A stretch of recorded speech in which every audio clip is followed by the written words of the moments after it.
No Seminário Teológico da Reconciliação, você estuda a Palavra de Deus com profundidade. Matérias processuais, doutrinas fundamentais, aspectos geográficos e históricos, visão panorâmica dos livros bíblicos, linguísticas, aspectos gramaticais e ciências humanas correlatas. E mais, áudio das aulas para o reforço de conteúdo, avaliação pedagógica objetiva, currículo de nível superior e especialização em apologética cristã. Assista uma aula gratuita e decida pelo seu crescimento na graça do conhecimento de Deus, estudando no Seminário Teológico da Reconciliação. Oswaldo Aranha 790, no Jardim Maravilha, em Vicente de Carvalho, Guarujá.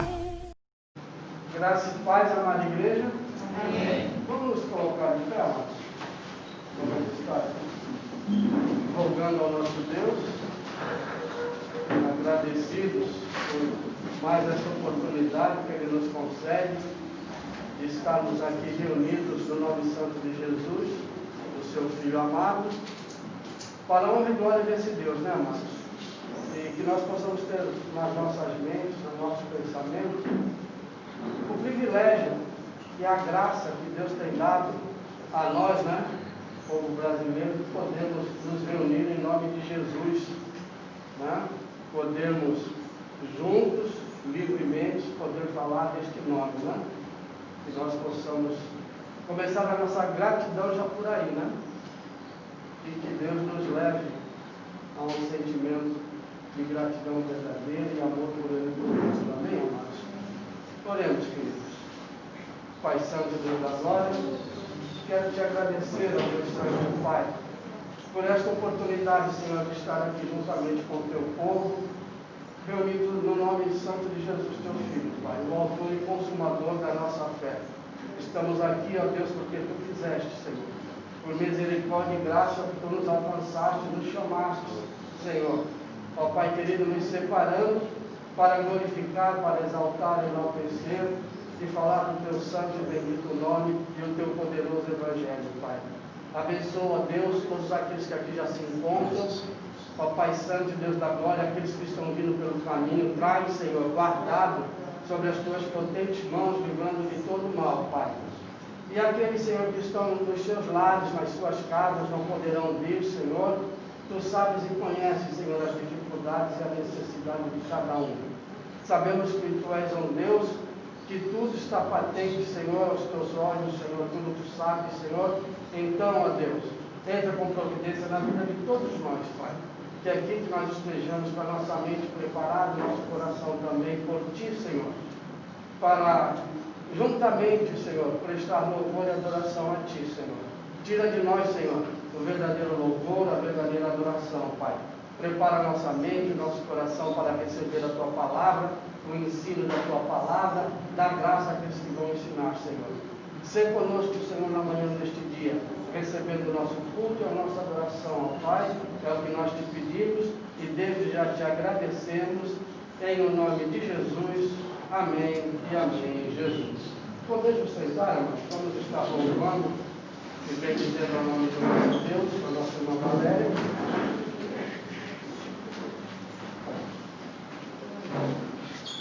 Graças e paz, amada igreja. Adoramos o Senhor pela manhã.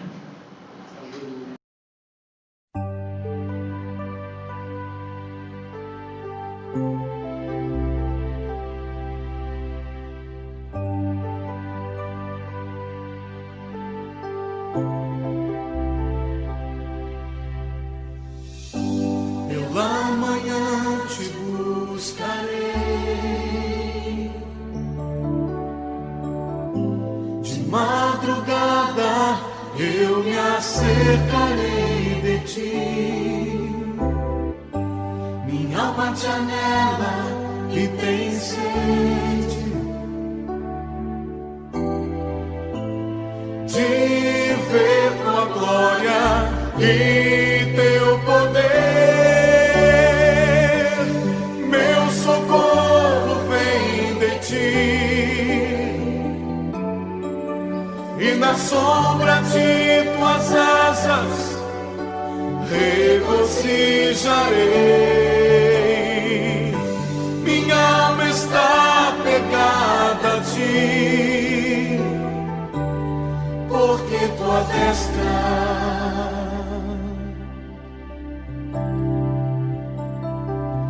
Me tem sustentado,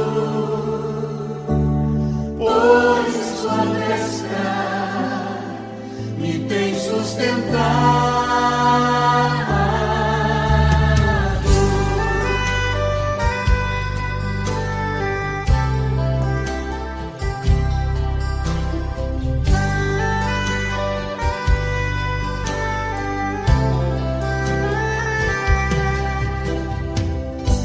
Pela manhã te buscarei,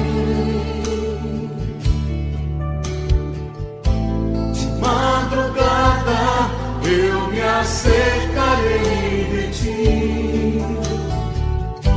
Minha alma te anela e tem sede de ver tua glória e teu poder. Meu socorro vem de ti, e na sombra de tuas asas regozijarei.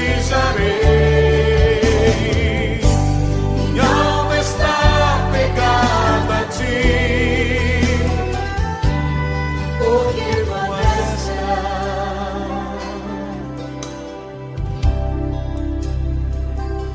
me tem sustentado,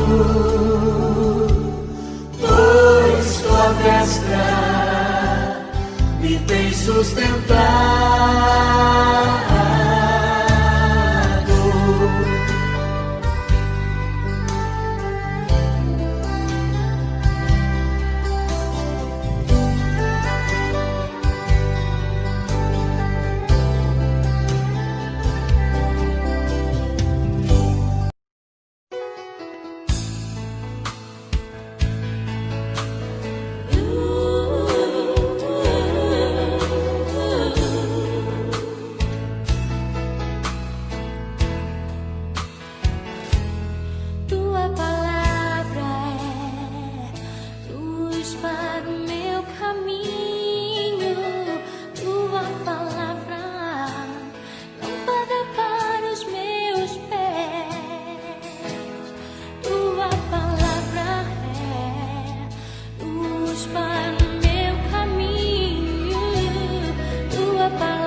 os irmãos?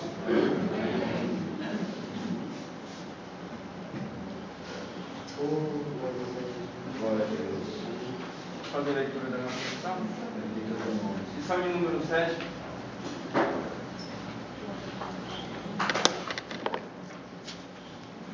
Com o título: Os nomes e títulos de Cristo. Vamos fazer a leitura de dois textos. Tá? Primeiro título, 2, do 1 até o 14, e depois Hebreus 1, do 1 ao 4. Vamos fazer primeiro o título.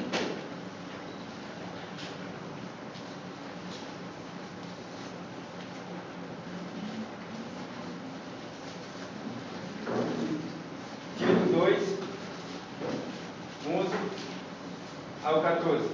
Vou ler o primeiro, os irmãos me ajudam na sequência. Versículo 11. Porque a graça de Deus se há manifestando, trazendo a salvação a todos os homens.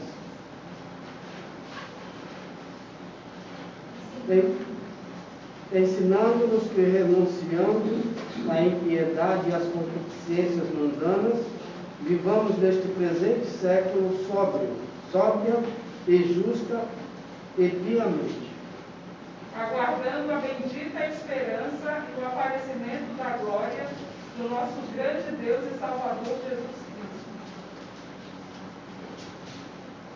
o qual se deu a si mesmo por nós, para nos remir de toda a iniquidade e purificar para si um povo seu especial, zeloso e de boas obras. Agora o texto de Hebreus, do 1 ao 4. Havendo Deus antigamente falado muitas vezes, de muitas maneiras, aos pais, aos profetas, a nós falou desde o dia pelo Filho, a quem constituiu herdeiro de tudo, por quem fez também o mundo. O qual, sendo o resplendor da sua glória e a expressa imagem da sua pessoa, sustentando todas as coisas pela palavra do seu poder, havendo feito por si mesmo a purificação dos nossos pecados, assentou-se à destra da majestade nas alturas. E feito tanto mais excelente do que aos anjos, quanto herdou mais excelente nome do que eles. Versículo-chave, versículo 2. Nesses últimos dias nos falou pelo Filho, a quem constituiu herdeiro de todas as coisas, pelo qual também fez o universo. Amém? Vamos chamar nossos professores à frente para fazermos a divisão das classes, tá bom? Hoje retornaremos com a classe dos adolescentes.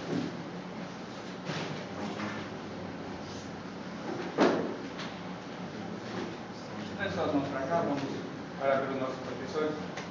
Deus, em nome de Jesus, Senhor, agradecemos a Ti nesta manhã, Senhor, pela Tua palavra, pela Tua graça sobre nós. Deus, apresentamos a Ti, Senhor, nossos professores, Senhor, irão, meu Deus, falar da Tua palavra, Senhor, com todo, Senhor, temor nos seus corações. Deus, ajuda nossos professores, Senhor, a dar uma boa aula para nós, que possamos aprender a Tua palavra, que é isso que a Tua palavra nos ensina, Senhor, que devemos aprender cada dia mais a Te conhecer a Tua palavra. Nós oramos, Senhor, pela saúde de cada um, física, Senhor, espiritual. Pedimos nesse momento, Senhor, a Tua mão, Senhor, sobre a Tua igreja, é o que nós pedimos e queremos agradecer, Senhor, em nome de Jesus. Amém. E de ensinar, implica ficar ensinar.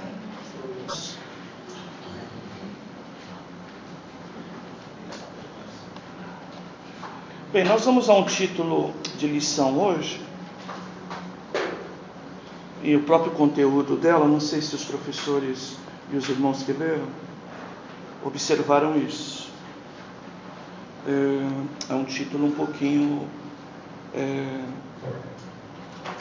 assim, um conteúdo que de alguma forma passa um pouquinho de rasteira na gente, porque acaba repetindo algumas coisas, não é? E é aquilo que a gente tem falado, a gente até tem o desejo de reiterar o assunto e tal, mas evitar a mesmice, né? Porque a repetição ela também traz muitas das vezes algum prejuízo se for a uma repetição da mesma forma, né? Bem, então nós vamos abandonar aqui 2 tópicos, vamos trabalhar com os demais, exatamente para não cair nesse perigo. Bem, a lição ela começa dando assim uma orientação pedagógica para nós. Ela destaca alguns pronomes de tratamento, não é? Ela trata aí meritíssimo, a santidade, vossa excelência, vossa majestade, vossa alteza, e que por esse título nós acabamos identificando, não é? A ocupação da pessoa, e também de alguma forma esse título traz a explicação sobre determinada ocupação, determinada função daquela pessoa. Então, essa forma de tratar, essa forma de se relacionar, geralmente com uma pessoa que tem talvez uma ocupação diferenciada e que se coloca numa condição diferenciada e às vezes até superior a gente, não é? Então ele cita aí o meritíssimo para o juiz, não é? A santidade ou excelência reverendíssima, autoridades eclesiásticas, vossa excelência para presidente da república, vossa majestade para a monarquia, autoridades monárquicas, e para príncipes, vossa alteza, tá? Então ele usa isso aí exatamente para a gente entender do porquê estudar os títulos e os nomes de Cristo. Porque esses títulos e este nome não é apenas algo que identifica uma pessoa ou distingue uma pessoa da outra, mas que traz sobre ela características, princípios de ocupação, de função, de posição, não é? Como nós vamos ver na aula de hoje, tá? Bem, vocês sabem, no comum a gente usa muito irmão na igreja, não é? É o padrão, não é? Próprio ao longo da história da igreja, se referir à pessoa como irmão, não é? A gente usa vocês, Senhor, para dar algum tipo de diferenciação, não é? Geralmente, não é o Senhor para mais velho, é Senhor por respeito, não importa se é mais velho, se é mais novo, se é da mesma idade. O Senhor, ele se aplica muito mais em condição de uma relação de respeito, não é? Principalmente em questões públicas, não é? Então, tem irmãos aqui, por exemplo, que a gente percebe a boa educação nisso. Às vezes, no particular, me chama de você, mas publicamente me chama de senhor, tá?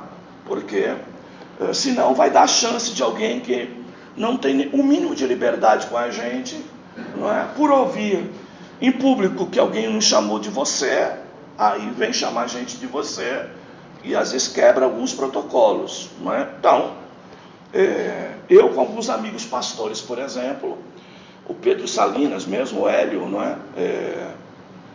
Em particular é Hélio, é Salinas, é Pedro, é Mano, não é? É Broa, não é?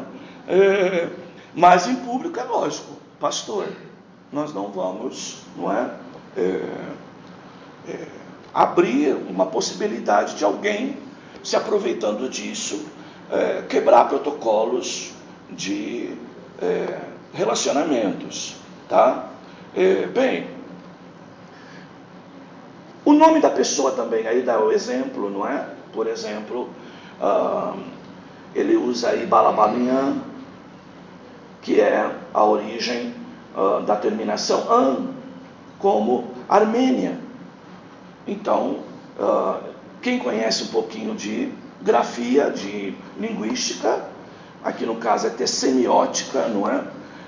Vai identificar melhor a origem dessa pessoa pelo próprio nome dela. Então, por exemplo, Karapedikov, então, de russo ou de búlgaro, não é? Lembra na Copa do Mundo, quando tinha Tov, né? só tinha Tove, todos os nomes terminando com Tove, não é? Dos jogadores. E aí você sabia que era, não é? De um time búlgaro ou russo. Gonzalez, espanhol, não é? Então, quem conhece um pouquinho, por exemplo, sabe que Aparício não é origem nacional, é também espanhol. Então, se você vai para a internet, põe Aparício lá, vai aparecer um bocado de gente, não é? Com o primeiro e segundo nome também espanhol, porque Aparício tem alguma ligação espanhola, não é? Então, essas coisas. Então, o que nós vamos ver hoje, relacionado a Jesus, no caso Jesus Cristo, está mais ou menos relacionado a esse fator. O nome em si não é apenas como nós, no popular, usamos para chamar alguém, para distinguir uma pessoa da outra, tá? Mas tem a ver com suas origens, tem a ver com sua ocupação, tem a ver com suas funções, tem a ver com a sua posição, às vezes até na sociedade. Em Israel, nós temos muito disso.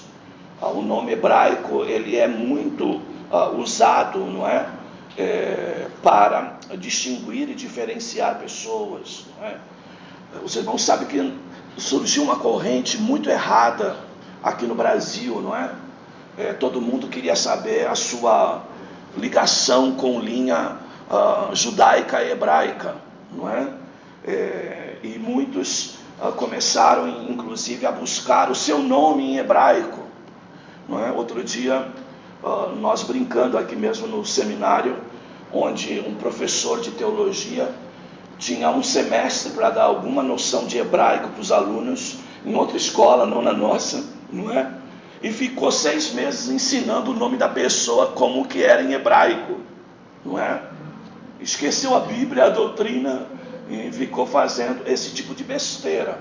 Bem, e a besteira é tão grande porque isso virou um pouco de linha doutrinária, não é? Da pessoa começar a pegar o seu nome para tentar trabalhar um aspecto místico desse nome, tá?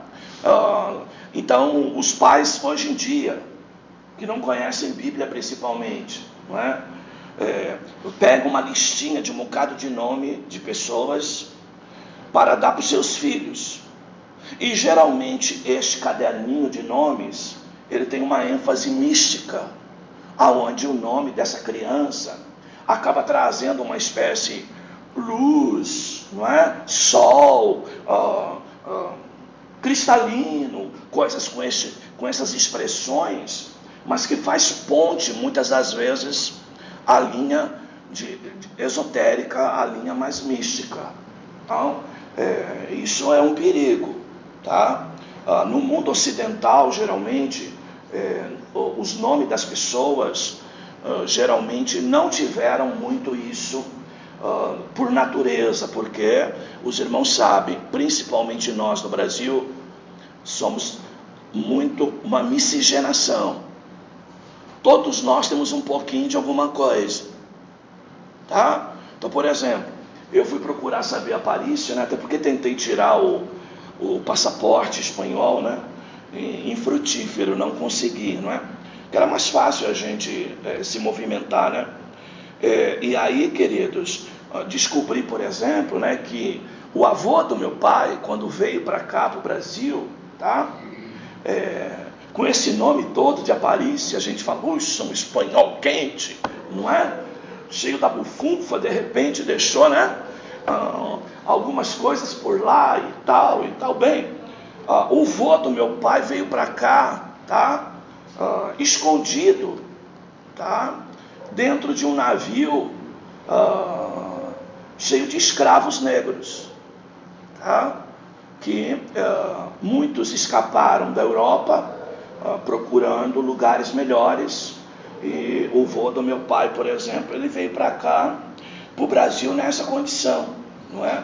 Então é lógico, a gente vai procurar algum tipo de raiz, não é? Para conseguir um documento, coisa parecida, não tem, porque realmente era um Zé Ninguém, né? Era um escravo, né? E aí você fala, meu nome é de origem espanhola, enche o peito, tal, viu? Eu não sou do Ceará, eu não sou da Bahia, viu? Eu não sou... Qual outra aqui que foi citada? Eu não sou do Sergipe, não é? E, na verdade, nada a ver, né? Pelo menos, né? Essa relação de escravidão não era tão pesado, né? Bem, queridos, então é isso. Agora, aqui no Brasil, a gente tem que tomar cuidado com esses parâmetros, entendeu? De caderninho esotérico que anda por aí. Porque quando se dá muita ênfase ao nome de uma pessoa hoje, tá? Está muito ligado ao esoterismo. O mundo ocidental é assim. Por que no nosso caso é assim? Porque se nós formos procurar a origem dos nossos nomes, nós vamos encontrar uma mistura de indígena, de negros, de europeus, não é? De muitos de portugueses, e uma mistura tal que você vai ter dificuldade para, de alguma forma, trazer essa identificação. Então é melhor dizer, não é? Sou resultado de miscigenação, não é? Sou resultado de uma grande mistura. Tá, queridos? Bem, a preservação do nome e das relações, desde o princípio, quando Deus não permite que o judeu casasse com outros povos, também trabalha esse aspecto cultural, porque como o judeu viveu muito fora de casa, muito, né, perseguido, só em 48, por exemplo, que a ONU mesmo declarou Israel de novo como nação, não é? E isso não é tão longe assim. Talvez a gente tem bastante gente por aí de 48 ou menos de 48 ainda viva, não é? E, queridos, nós precisamos entender que também essa preservação e essa orientação divina foi com o objetivo também de preservar esse aspecto cultural do judeu, tá? Para que aonde ele tivesse, ainda que fora de casa, tá? O nome dele, dos filhos, dos netos, das gerações, tendo o cuidado de manter o casamento entre eles mesmo, iam juntar nome judeu com nome judeu, e que daria por consequência judeu. Então em todo lugar teria um judeu claramente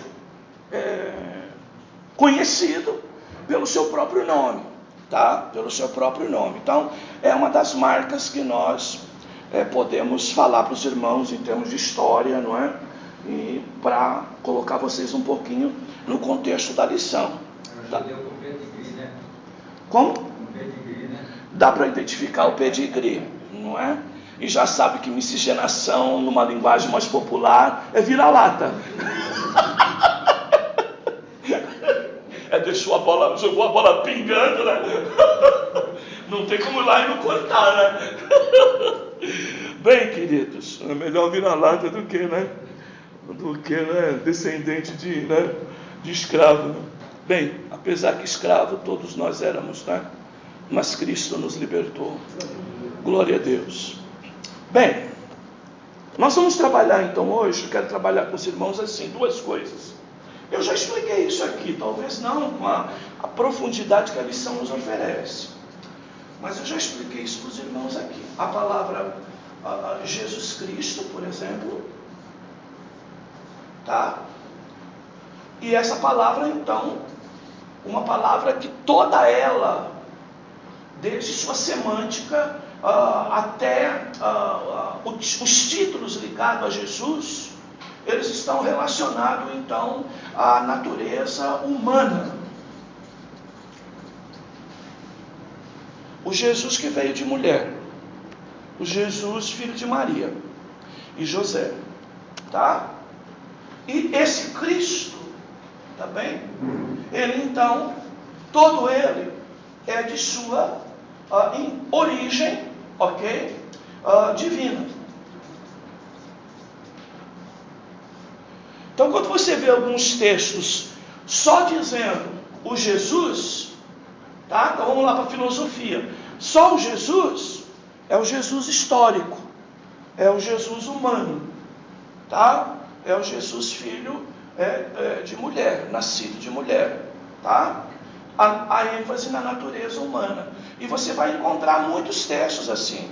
Os textos, por exemplo, do próprio nascimento de Jesus, tá? Você vai ouvir Jesus, e aí a expressão, e ele será o Cristo, e não Jesus Cristo, tá? Então, e outros você só vai ver o Cristo vindo de Deus. Tu és o Cristo, só pode vir de Deus, não pode vir de pessoa. Então está se referindo à sua natureza divina, tá? Então é essa a ideia. Então o Cristo, a sua natureza divina. Geralmente, se Jesus aqui, natureza humana, ele é colocado como Salvador,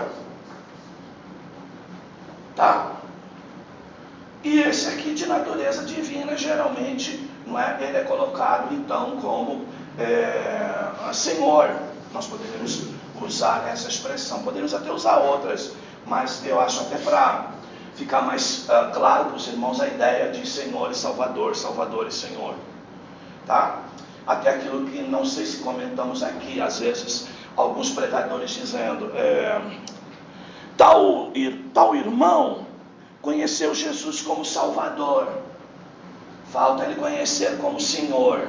Bem, isso é uma falácia, tá? Se conheceu como Salvador, tem que conhecer como Senhor, porque nós já vemos que isso é indivisível. Já vimos isso aqui, já aprendemos isso. E um está relacionado à natureza humana, outro está relacionado à natureza divina, tá? Então, esta ênfase que é importante a gente entender. E aí vem outros dois títulos, tá? Que a lição também vai nos dar, esses 4 que eu quero trabalhar, vamos desprezar os outros 2 que nós já vimos. Aqui, Filho do Homem. E quem que trabalha Jesus como filho de um homem? Quem? Lucas, que é o historiador, ok? Tudo na mesma coerência, tá, queridos? Se eu falei que Jesus é o histórico e não o Cristo, é lógico que quem trabalha aspectos de pesquisar e dar informação mais detalhada de Jesus dentro do seu aspecto humano é o historiador Lucas, o evangelista Lucas, tá? E aqui então, esse Cristo, natureza divina, o Senhor, quando o próprio Pedro disse, tu és o Cristo, o Filho do Deus vivo, ele jamais diria, tu és Jesus, o Cristo o Filho do Deus vivo, tá? Então você vai ouvir Jesus de Nazaré, você não ouve Cristo de Nazaré, tá? Então, Jesus.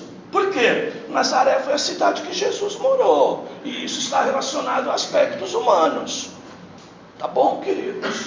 Bem, então aqui, essa ideia do Filho de Deus.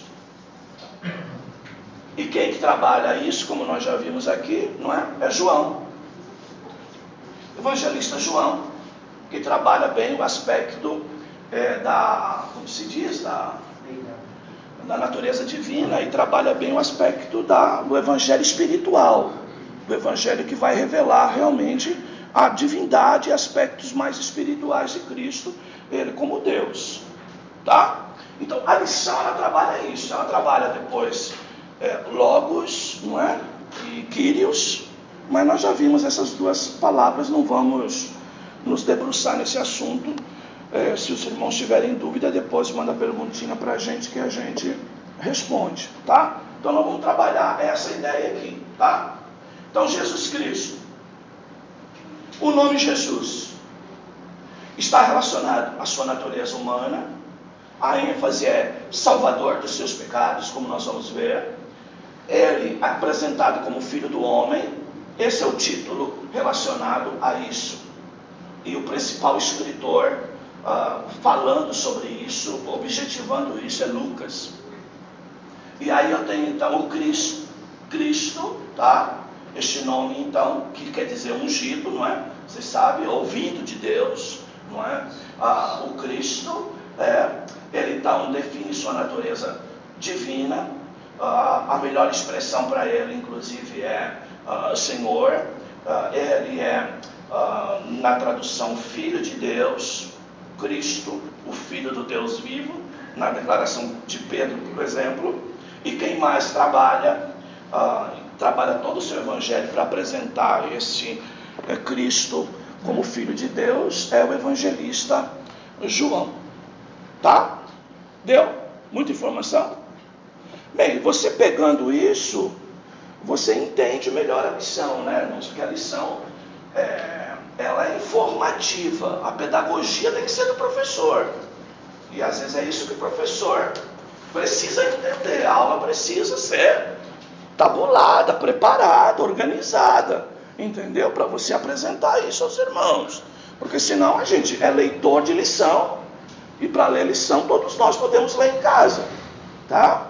É lógico que você não precisa ficar fazendo aula apresentativa, pedagogicamente, explorando didática o tempo todo. Você pode fazer assim, uma introdução ou uma aplicação no final e buscar o que a gente vai buscar, ou seja, o que a lição nos oferece, que é fundamentar isso. Tá? Então, muito bonito tudo isso que nós falamos, mas tem que ter fundamentação bíblica. Não é? E é isso que nós vamos ver agora. Então vamos primeiro para o nome de Jesus. É o tópico 1 da lição. O Jardel vai me ajudar, né?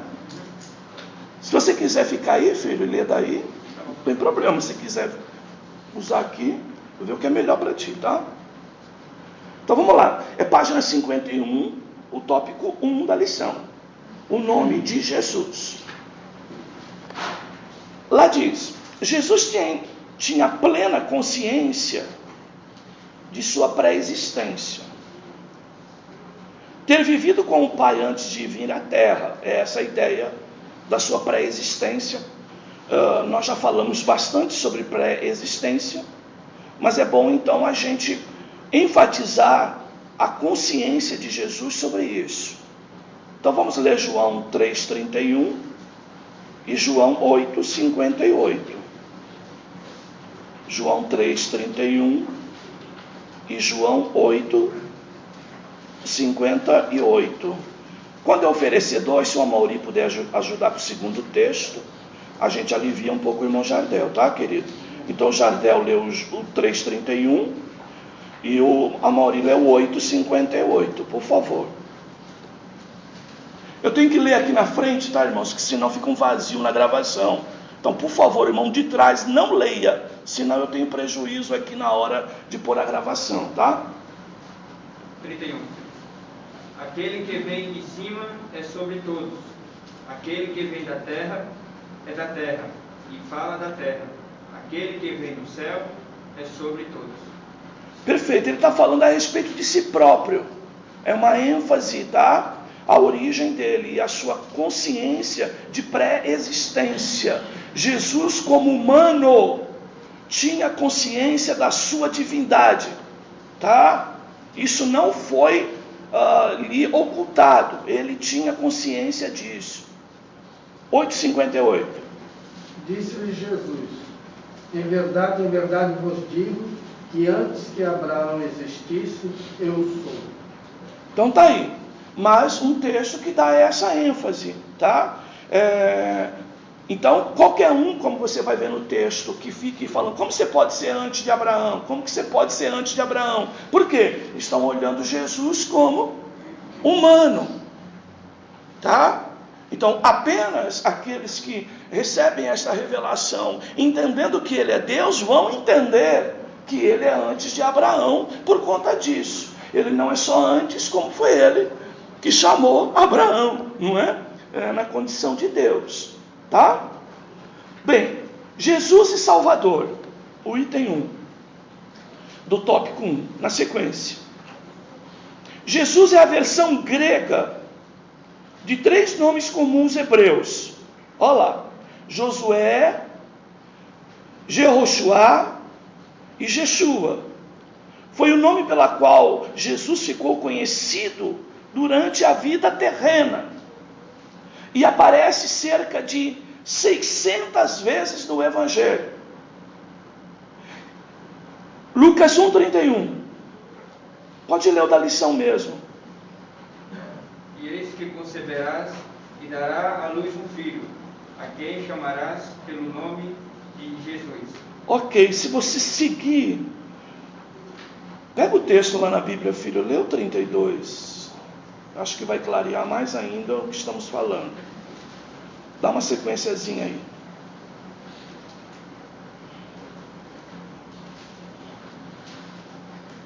Lucas 1,31, ou vamos para o 32. E este será grande, e será chamado Filho do Altíssimo. E o Senhor Deus lhe dará o trono de Davi, seu pai. Certo. E reinará eternamente na casa de Jacó, e o seu reino não terá fim. E disse Maria ao anjo: Como se fará isso, visto que não conheço o varão? E responde... Ok. Bem, toda essa ênfase aí, todo esse contexto, tá? Você vai observar que, sem desprezar aspectos divinos, tá? Mas a ênfase é a anunciação ou o anúncio, não é? Do seu nascimento. E esta ênfase de um Jesus humano e de um Jesus cuja ênfase, não é? Está associada a um nome hebraico, a um nome que o identifica de forma terrena. Como afirma Schaffer, Jesus é o seu nome humano. Está relacionado com a vida, com o corpo e a morte. E a glória alcançada e concedida por causa de sua graça redentora. Filipenses 2, do 5 ao 9. Podemos ler. De sorte que haja em vós o mesmo sentimento que houve também em Cristo Jesus, que sendo em forma de Deus, não teve por usurpação ser igual a Deus, mas aniquilou-se a si mesmo, tomando a forma de servo, fazendo-se semelhante aos homens, e achado na forma de homem, humilhou-se a si mesmo, sendo obediente até a morte e morte de cruz. Pelo que também Deus o exaltou soberanamente, ele lhe deu um nome que é sobre todo o nome. Ok. Então, olha só o que a gente constrói aí. Vê se você constrói isso. Jesus, humano, terreno, judeu, histórico, tá? E seu nome ligado, eu falo em princípios de salvação, não é? E aí a lição destaca a palavra redenção, que tem a ver com a mesma coisa, não é? Salvar dos pecados, redimir, então, é a palavra relacionada, então, a pagar pecados, né? Pagar uma dívida. Tanto a palavra remir como a palavra redimir, elas estão relacionadas a essa ideia, a ideia de redenção. Tá bom, queridos? Bem, de quais nomes hebreus é derivado o nome Jesus? Não é? Porque era necessário Jesus ter uma identificação humana. Tá? Por quê? Porque, tá? Ele tinha, então, toda a sua vida humana associada a aspectos de ser, não é, a oferta de pagamento de Deus pelos nossos pecados. E como a própria lei dizia que sem remissão, não é, ou derramamento de sangue, não há pagamento de pecado, ok? Deus é espírito, espírito não teria sangue. Para ter sangue e cumprir com esse objetivo, Jesus então teria que ser humano, não é? Para então ser essa oferta por nós. E como nós vimos aqui, a identificação também dele conosco sobre aspectos relacionados também à ideia sacerdotal, tá? Ou também a ideia de sacrifício ou de oferta, tá bom? Então a ideia desse Jesus então ligado à redenção. A sequência: completado 8 dias para ser circuncidado, o menino, deram-lhe o nome de Jesus, como lhe chamaram o anjo antes de ser concebido, não é? Lucas 2:21. E quando os 8 dias foram cumpridos para circuncidar o menino, foi-lhe dado o nome de Jesus, que pelo anjo lhe fora posto antes de ser concebido. Olha só. E o seu significado é: o Senhor é meu ajudador. O Senhor salva. Tá? Mateus 1:21. Ela dará à luz um filho e lhe porás o nome de Jesus, porque ele salvará o seu povo dos pecados deles. Olha aí. Então, redenção, a ideia de salvar. Tá bom? Então vejam. Toda essa construção vamos completar aqui. O nome de Jesus, então, é o título Salvador. E o título Salvador estão intimamente ligados para falar do propósito da vinda de Cristo ao mundo. Colossenses 1, do 13 ao 14.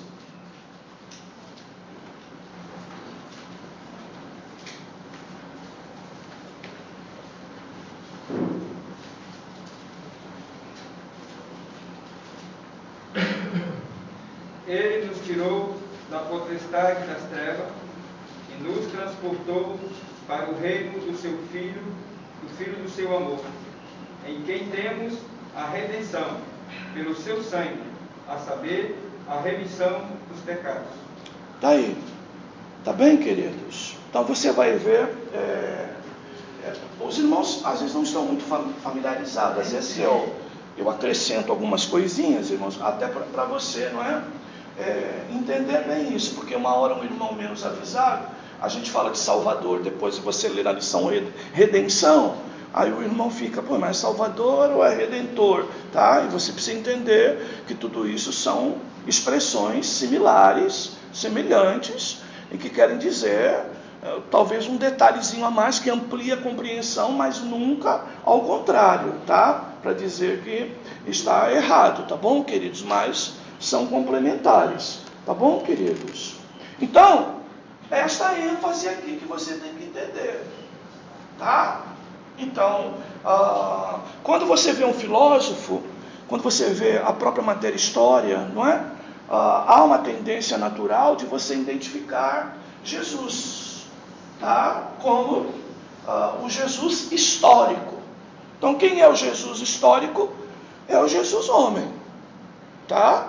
Então, por exemplo, tem uma entrevista muito bacana com o Cortella, ainda na Bandeirantes, ele falando sobre Jesus histórico. Ele fala coisas lindas e maravilhosas, tá? Só que para ser salvo, tá, queridos? Precisa conhecer Jesus Cristo, né? Só o Jesus, não é? É meramente informativo, tá bom? Por aquilo que nós já falamos para os irmãos, como eu já disse para os irmãos no princípio da aula, quer dizer, pregadores, e eu já cometi esse erro, não é? Há tempos atrás, né? A igreja tem Jesus Salvador, mas falta o Jesus Senhor, não é? Quer dizer, isso não existe, tá? Isso não existe. Para você, se você tem o Salvador, você precisa ter o Senhor, ou então você não tem. Por quê? O Salvador explicita um conceito humano, e o Senhor, Kyrios, explicita um aspecto de divindade. Qual o Jesus que eu tenho, se ele é indivisível? Eu preciso ter o Jesus que é a representação das duas coisas, tá? Então eu preciso ter Jesus Cristo, tá? Esta é sempre a ênfase, tá bom, queridos? Bora? Vamos para frente? Tá, então nós vamos pegar agora. Pedagogicamente, Jesus foi chamado de Filho do Homem. Lá na página 54, item 2. Vamos falar do título, usando a própria lição. Estão vendo que eu estou fazendo a casadinha, tá? associando o nome, o título ao mesmo objetivo, saindo um pouquinho da construção da lição. Está tudo na lição, mas a nossa construção pedagógica é um pouquinho diferente, tá? Nós estamos usando a dicotomia ali, um do lado do outro, para explicar cada um, tanto o nome como o título. Agora, o item 2 lá, da página 54, logo no começo da página 54, Jesus foi chamado de Filho do Homem. Verdade é que a humanidade do Filho de Deus era real, e não uma mera possibilidade. A expressão nos lábios de Jesus significa uma pessoa celestial que havia se identificado definitivamente com a humanidade como seu representante e salvador. Expressão aí o bom livro de Meyer Pirmer, né? Conhecendo as doutrinas da Bíblia. Então nós vamos ler aí 2 textos. Mateus 24, 29 a 31. E depois Marcos 2, 9 e 10. Primeiro Marcos 24, 29, 31.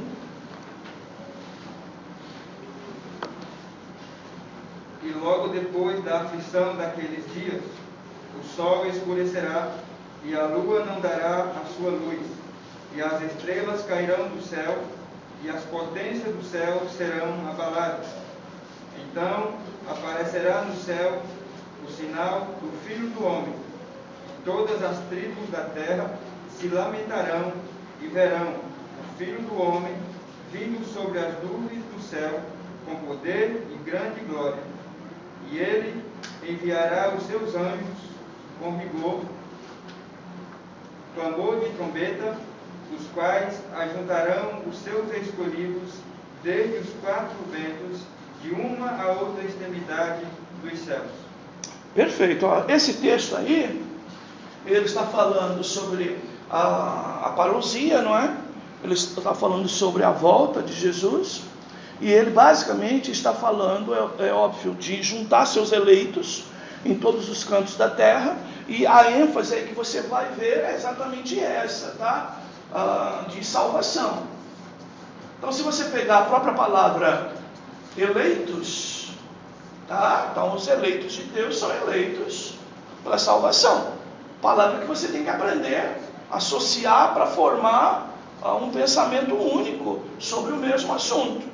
Então, ele está se manifestando exatamente para estabelecer, né, aquele ponto definitivo e final sobre o ajuntamento daqueles que são seus eleitos, aqueles que foram salvos por ele. Então, nesse sentido aqui, o título de Jesus, então, chamado de Filho do Homem, dá essa ênfase. Quando diz com todo poder e glória, aí já é uma ênfase divina, tá? Mas a ênfase do Filho do Homem é para lembrar, tá?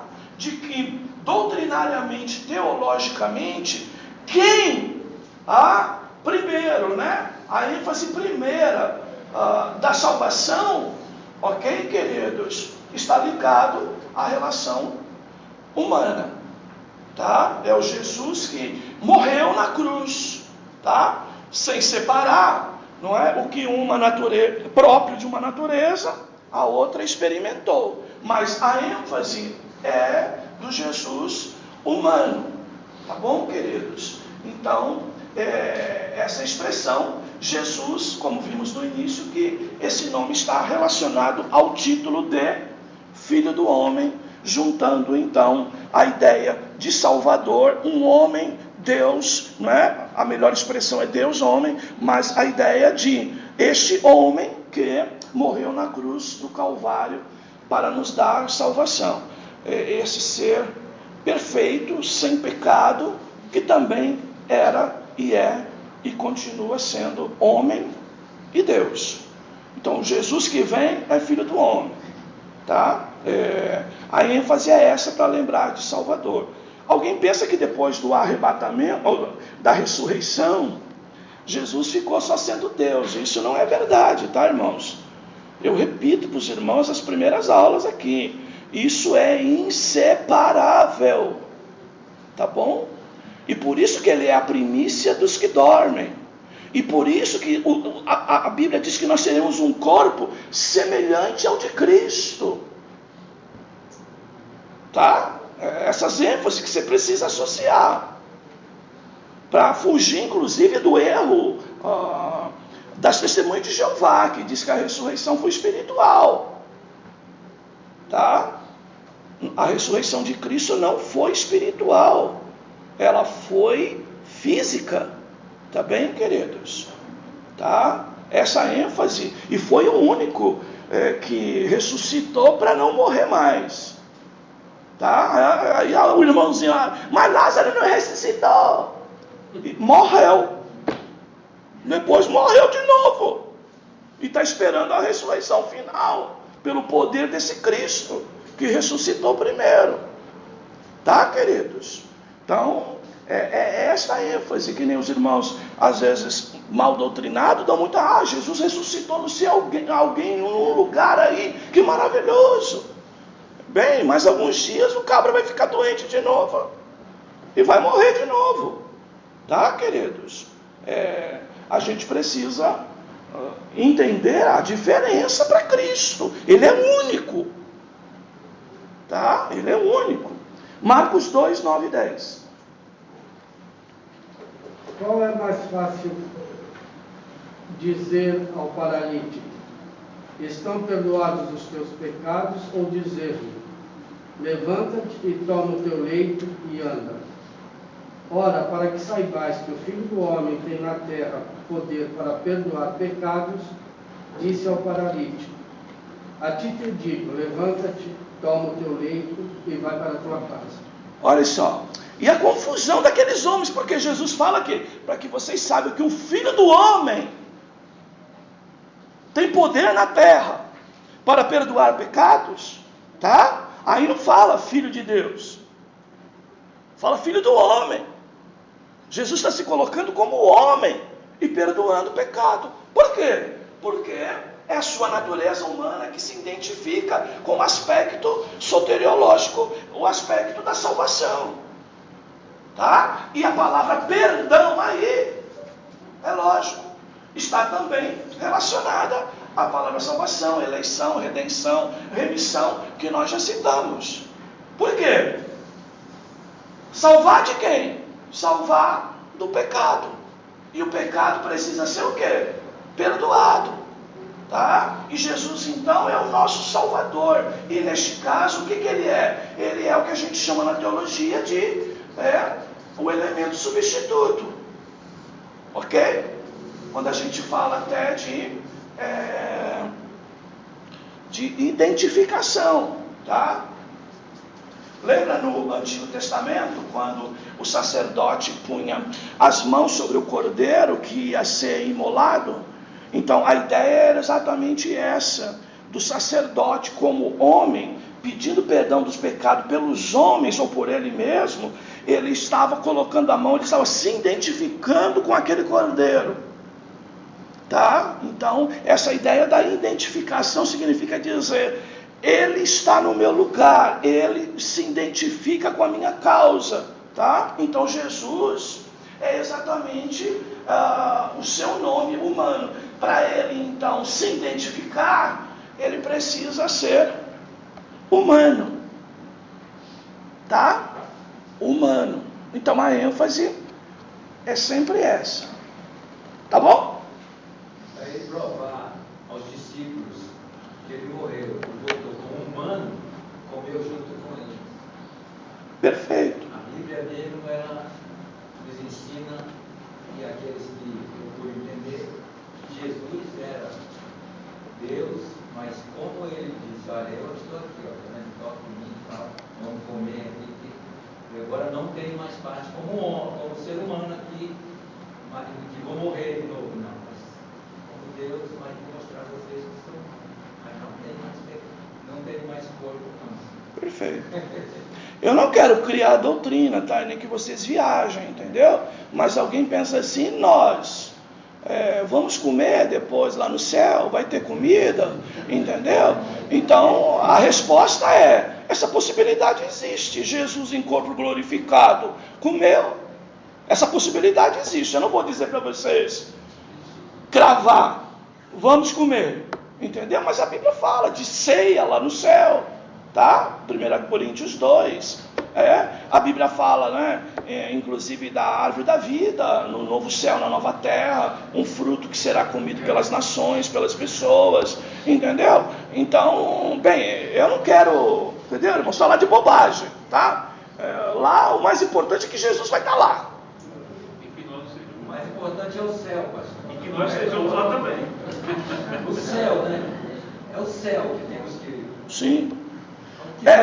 É quem está lá, né, queridos? Quem está lá? Porque se a gente fosse para o céu e Jesus não estivesse lá, para mim, não está dizendo nada, não é? Então, é quem está lá. A nossa referência sempre é Cristo. Porque às vezes os irmãos também idolatram o céu, tá? Mas é lógico, esse céu não é o céu da boca, né? Jesus tem que estar lá, não é? E o céu da boca é alguém querendo já comer, não é? Mas eu vou pedir lá meu pernil, e ainda vou provocar, né? Ó, o pecador, esse pecador vai entrar lá para provocar, entra nada, não é? Tem um escritor que diz que é melhor estar no inferno com Jesus do que no céu sem ele. Isso aí. Que não quer estar ausente da sua majestosa presença. Perfeito. A boa teologia sempre nos leva em direção a Cristo. Repete, filho, por favor.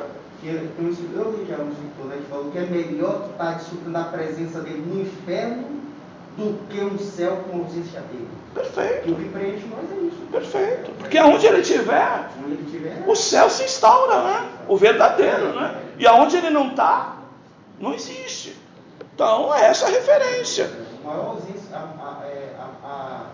a maior falta nossa na eternidade é a ausência dele. Tá? Por isso que o inferno é chamado lugar de desprezo eterno. Desprezo por quê? Porque não tem a presença dele. Por isso, quando o homem está nesse mundo perdido, sem Deus, sem salvação, quando ele encontra com a luz, o que é que acontece? Ele logo percebe que o que ele fazia era caminho de trevas e agora é caminho de luz. E na linguagem figurada, muitos vão dizer, eu vivi um inferno, mas agora em Cristo estou vivendo um céu, não é? Exatamente. Não é? Tem que rebobinar. Essa salvação é muito fácil, ela foi paga. Não foi salvo simplesmente, ele pagou alguma coisa aí. E isso aí tem que levar em consideração o preço que foi pago. Sim, morreu, né? Vamos em frente, queridos? Preço de sangue, né? Então vamos lá. Então agora nós vamos para o Jesus, não é? O Jesus que é a natureza divina, que é o Cristo, né? Então é o tópico 3. Messias e Cristo. Acho que dá para a gente ir aqui ainda. Então, eu estou no tópico 1 ainda, o nome de Jesus, só que é o item 3, na página 53. Acharam? Página 53, o item 3, bem lá em cima da página, Messias e Cristo. Tá? Localiza aí, para você acompanhar direitinho. O termo Mashiach significa ungido, e vem de uma raiz hebraica que significa untar, tá? A Septuaginta traduziu essa palavra pelo vocábulo grego Christos, que por sua vez foi transliterado para o português como Cristo, em vez de ser traduzido para ungido. Ok, queridos? Então, essa é a ideia. Então, o que significa a palavra Messias? Podemos afirmar nas narrativas dos evangelhos a respeito da vida, caráter e ensinamentos de Jesus? Os escritores do Novo Testamento fundamentam suas conclusões de que Jesus era o Messias, o Filho de Deus. Apesar de alguns indagarem se Jesus cria ser ele mesmo o Messias, devido à relutância em usar o título, especialmente na primeira metade do seu ministério. Existem evidências claras de que ele tinha sim consciência de ser o Messias, o Cristo que haveria de vir. Lucas 9, 20 a 22. E disse-lhes: é vós quem dizeis que eu sou? E respondendo Pedro, disse: o Cristo de Deus. E admoestando-os, mandou que a ninguém referisse isso, dizendo: é necessário que o Filho do Homem padeça muitas coisas, e seja rejeitado dos anciões e dos escribas, e seja morto e ressuscite ao terceiro dia. Perfeito. Então, olha só, queridos. Como nós já falamos aqui, rapidinho, voltando rapidinho. Jesus, ele primeiro, evitou de se expor, dando a sua origem divina com clareza, principalmente na primeira metade do seu ministério, porque ele sabia que isso é que iria ser recusado, e isso seria um dos motivos pela qual ele ia morrer na cruz. Tá? Acusado de blasfêmia por se dizer que era Deus. E isso está previsto na lei de Moisés. Tá? E os religiosos iam apresentar isso a ele. Então, a primeira coisa, ele tinha esse cuidado. Segunda coisa, tem a ver com a ênfase maior do nosso estudo, que é, ele se humilhou, ele se esvaziou da sua condição de Deus para dar o exemplo e cumprir com a sua função de homem e de servo. Tá? Então, essa ênfase também nós precisamos considerar. Então alguém vai dizer, o próprio Jesus, ele não dizia que era Deus, tá? A maioria das ênfases dele era sempre de um Jesus humano, de carne e osso, e etc. Bem, as razões pela qual ele tinha todo esse cuidado, primeiro, é teológica, no aspecto do seu esvaziamento, da sua humilhação. E a segunda, de caráter de preservação, porque ele precisava cumprir todo o seu ministério. Tá? Ok, queridos? Então, vamos lá. Item 1. O reconhecimento de que ele próprio, assim como a missão que lhe foi atribuída, eram cruciais para o início do reino. Marcos 1,15, Lucas 17, 21.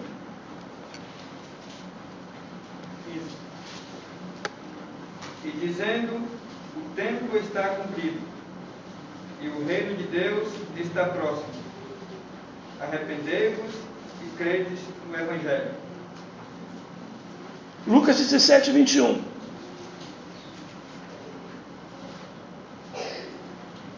Nem dirão, ei-lo aqui, ou ei-lo ali, porque eis que o reino de Deus está entre vós.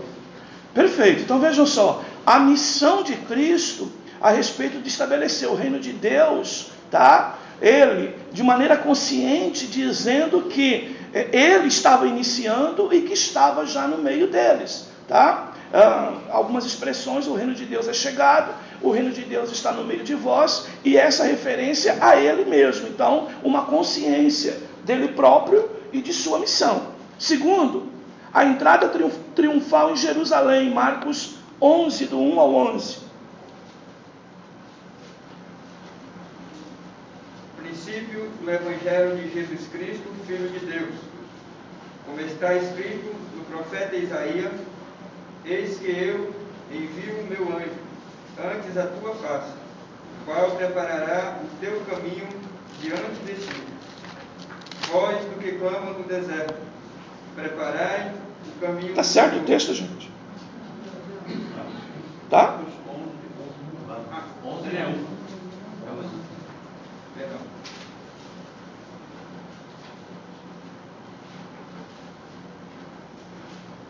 E logo que se aproximaram de Jerusalém, de Betfage e de Betânia, junto ao Monte das Oliveiras, enviou 2 dos seus discípulos e disse-lhes: Ide à aldeia que está defronte de vós, e logo que ali entrardes, encontrareis preso um jumentinho, sobre o qual ainda não montou homem algum.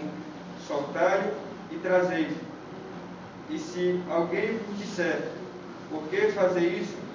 Dizei-lhes que o Senhor precisa dele, e logo o deixará trazer para aqui. E foram e encontraram o jumentinho preso fora da porta, entre 2 caminhos, e o soltaram. E alguns dos que ali estavam lhe disseram: Que fazeis, soltando o jumentinho? E eles, porém, disseram como Jesus lhe tinha mandado, e os deixaram ir. E levaram o jumentinho a Jesus, e lançaram sobre ele as suas vestes, e assentou-se sobre ele. E muitos estendiam as suas vestes pelo caminho, e outros cortavam ramos das árvores e os espalhavam pelo caminho. E aqueles que iam adiante, os que seguiam, clamavam dizendo: Hosana, bendito que vem em nome do Senhor. Bendito o rei de nosso pai Davi, que vem em nome do Senhor. Hosana nas alturas.